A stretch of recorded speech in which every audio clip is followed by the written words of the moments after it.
Hello, BookTube. I have a tag for you today. I was tagged in an original tag by Sue Morrow, a wonderful BookTube channel. I'll leave a link to her tag down below. It's the Down the Rabbit Hole tag. And it refers to the particularly YouTube phenomenon of going down a rabbit hole.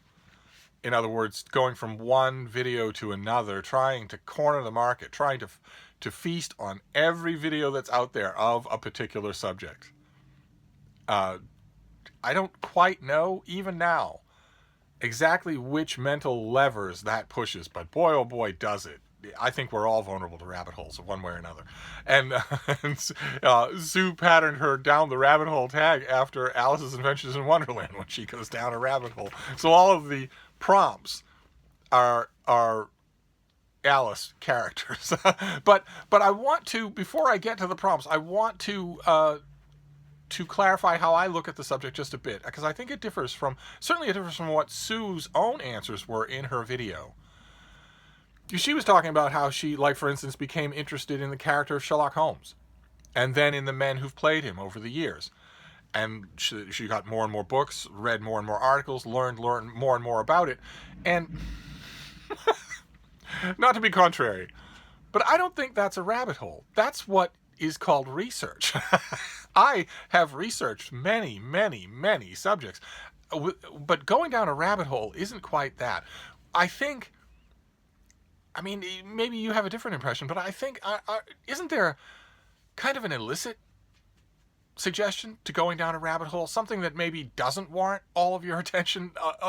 Or maybe going down a rabbit hole means not only something slightly illicit about the subject, but also something slightly illicit about the things you're watching. That the people aren't scholars or anything like that. That for me, down the rabbit hole, especially in YouTube terms, it refers to a kind of intellectual time wasting, where you're not actually doing research, and you can't justify what you're watching. You do it anyway. So anyway, those are going to be my answers. Like, for instance, you all know there are subjects that I know a lot about, that I've read a lot about, that I've written a lot about: the Italian Renaissance, the Northern Renaissance, the ancient Rome, American presidents, the Progressive Era, the Kennedy era. Those are subjects where, if you come into Hyde Cottage here, you will see whole shelves, whole bookcases of books where I have researched those subjects and I know quite a bit about them. I don't consider that going down a rabbit hole. I'll have to work harder on distinguishing the difference, or I'd love to hear if you sort of get what I'm saying. There's something different, worse, darker, and a little soiling about actually going down a YouTube rabbit hole. And so those are going to be the answers to my answers to these prompts. I'm not going to talk about wanting to figure out the exact nature and extent of the military conquests of General Belisarius. That's not going down a rabbit hole. So the first one is Cheshire Cat. Tell us about a previous rabbit hole that has disappeared from your radar, where you went down the rabbit hole and you watched all the videos and you mulled over all the crackpot theories and whatnot, and now you don't do it as much anymore. And there is one. There's a prime example of one, and that is 9/11 conspiracy theories. In the years after 9/11, the terrorist attacks of September 11th, I went down, as soon as YouTube had rabbit holes to provide of those for videos of that kind, I went down those rabbit holes, watched all the videos. A great deal of them.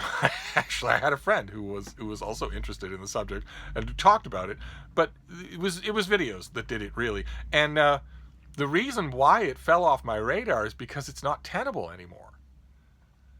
Right? It's the idea that 9/11, the key to most of these 9/11 rabbit hole videos is that 9/11 was an inside job, that the Bush administration either orchestrated it or knew that it was going to happen and stood aside to let it happen. And the backbone, the absolute DNA of all of those 9/11 videos, that the structure walls of that 9/11 rabbit hole, is government complicity. Because if you take away government complicity, if you think that the Bush administration was caught off guard, didn't know anything about what was going on, and didn't step aside and let a pre-organized plan happen, then you are left with the official account, which is exactly that. So the basis of these things is that there was government complicity. And that, okay, fine, that might work as a backbone for a rabbit hole, but that doesn't work once the administration changes hands, especially if it changes hands to its enemies. And that did happen. That is what happened. So 9/11 conspiracy theories have sort of disappeared from my radar because the organizing principle of all of them is no longer possible. Which is why the bumper crop of 9/11 conspiracy theorist speakers who used to be able to get gigs for good money all across the country, those gigs have dried up. Because what are we supposed to say? That the Obama administration and everyone in it, that everyone in the Obama Pentagon knew what the Bush administration also knew and also kept it a secret? That's crazy. That wouldn't happen. Even if there were, things in the 9/11 conspiracy theory videos that weren't crazy, that idea was crazy. So it sort of dropped off my radar. And then question number 2 is the white rabbit. Tell us about the most recent rabbit hole that you fell into. Now, keep in mind, my definition of rabbit holes is that they are the most operatic and the biggest internet waste of time. Far more than, look at these funny dog videos, I dare you not to laugh. Far more than that. Because you are flirting, when you go down a rabbit hole like this, you are flirting with the insanity that has claimed the people who are making the videos. You're walking intentionally into dark territory. I admit that that doesn't bother me at all because I'm not at risk of being quote unquote radicalized by any of these weird conspiracy theories because I spent, a long time, far longer than a lot of these people were alive, doing actual research. I know the difference between actual research and going down a rabbit hole. Going down a rabbit hole for this sort of thing is titillating. And you watch these videos and you wait and you think, okay, is anybody in any of these videos going to give me something that isn't just titillation? Anything that I've mentioned before, the hooks that come into these stories. Is anything you're going to tell me going to have an actual hook to it? Something that, okay, you might be crazy, but that is interesting. That is a legitimate problem. There are a few of those in the 9/11 official report. And this next one has illicit all over it, and that's the latest one that I bet down is fake Melania. There was an event, some public event that Trump went to, and there are pictures that he was there with his wife, his third wife, and the one that he bought for money, the one that he has ownership papers for, the one whose language he can't understand and who he doesn't talk to and who he hates and who hates him. There are pictures. There are, of course, many pictures, and quite a few of those pictures, close-up facial pictures, show a woman who is clearly not Melania Trump. And yet quite a few of the pictures in the same bank of photos show someone who is. It's all very strange, and conspiracy theorists online went nuts about it. They put that together with a lot of the strangenesses that have accompanied this particular first lady. Our first lady who doesn't know English. Our first lady who, she's our second foreign-born first lady, and she disappears for chunks of time. And you might think, well, she's not the president. She can be off the radar. But she disappears for chunks of time in a way that no first lady ever has. So it's just enough grist for the mill of the conspiracy theorist lunatics out there to make videos, and there are some on fake Melania that carefully parse the different photographs. And naturally, since it's a rabbit hole of warning, I went down that rabbit hole. That's the latest one. Prompt number 3 is Tweedledee and Tweedledum. Tell us about a time when, because of looking into one rabbit hole, you suddenly became aware of another. And that would be the 9/11 conspiracy theory rabbit holes. I only found those because I was doing a routine patrol of JFK assassination theories that is a gigantic rabbit hole on YouTube and in the print world. Good God, there's thousands of books in the print world, and because I knew all of those books in the print world, I wanted to see what the online version was like, and I did. I spent a long time. I still do spend a long time looking at JFK assassination theory videos, and those led me to the 9/11 conspiracy theory videos as much as anything else did, because it's a lot of the same people, which sort of underscores the unhealthy pathology behind a lot of this thinking. If anything big that's public happens that's tragic, comes along, and you suddenly think, okay, there's a vast conspiracy involved here. We don't know enough. We need more documents. This is obviously wrong. Let's look at the fine-grained reproductions of the photos. It's one thing if you do that for a tragedy.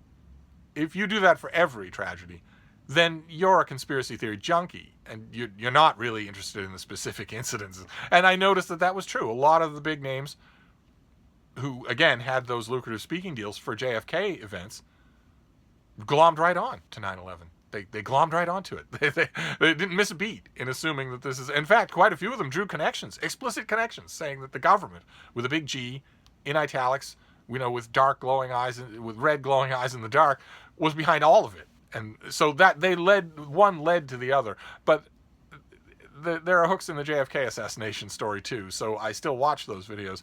9/11 seems to me to be out of consideration, because the number one thing you need is the government being involved. And even though there are huge unanswered questions, in my opinion, huge legitimate questions to ask, especially about the attack on the Pentagon, even though that's true, the Occam's razor would say that even though that's true, since two administrations have come and gone since then, and the administration being at the heart of it was the whole point, the only conclusion that Occam's razor allows you to draw is that you just don't know enough about the evidence as is, rather than adding anything else in.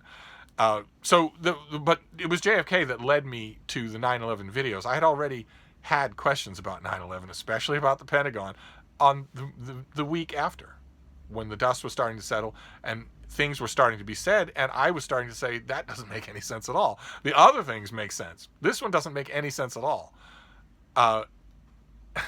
Or doesn't make as much sense as we're told that it made. And but I was already, looking into JFK stuff. I've been looking at JFK stuff from the beginning. So that led me to 9/11, but the 9/11 one is sort of withered on the vine. Then prompt number 4, the Red Queen.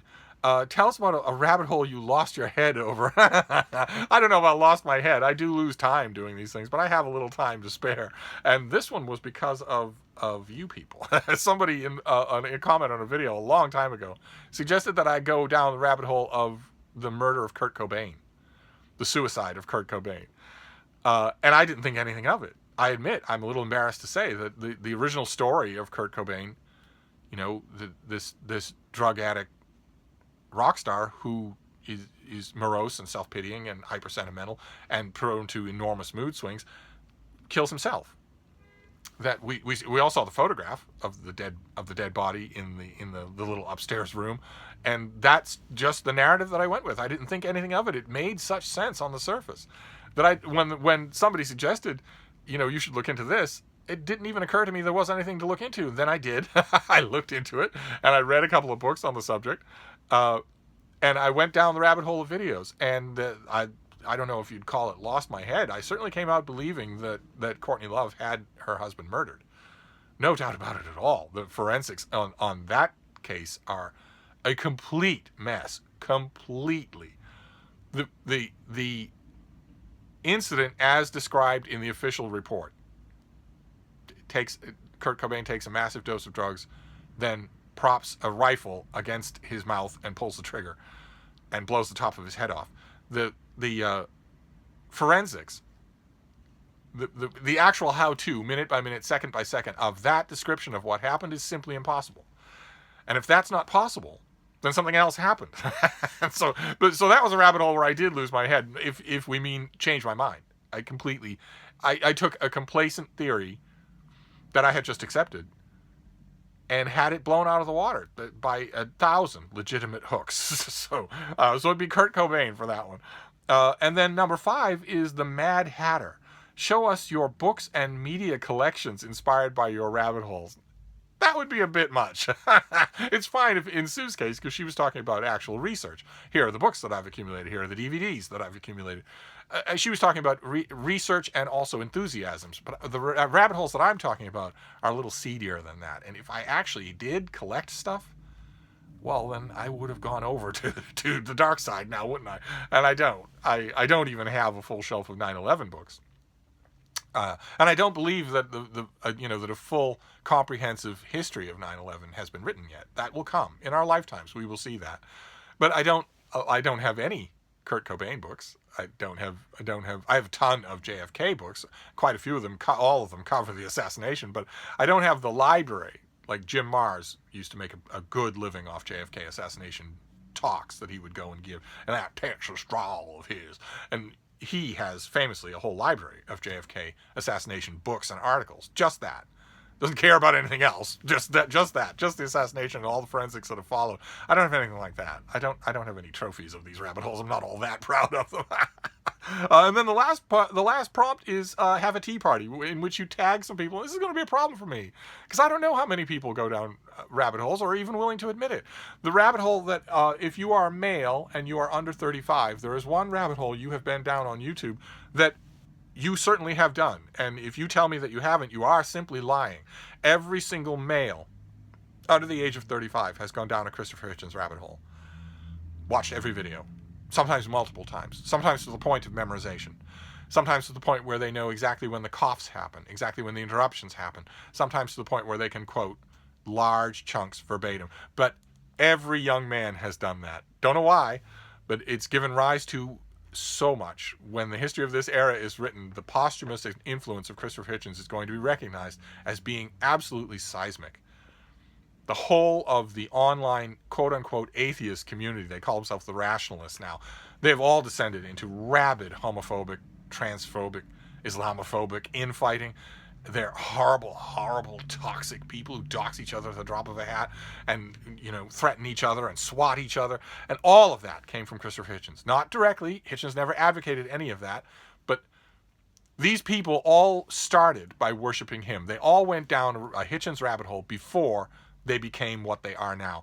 All of them did, from Sargon of Akkad all the way down. They all have that in common. That is the thing they have in common.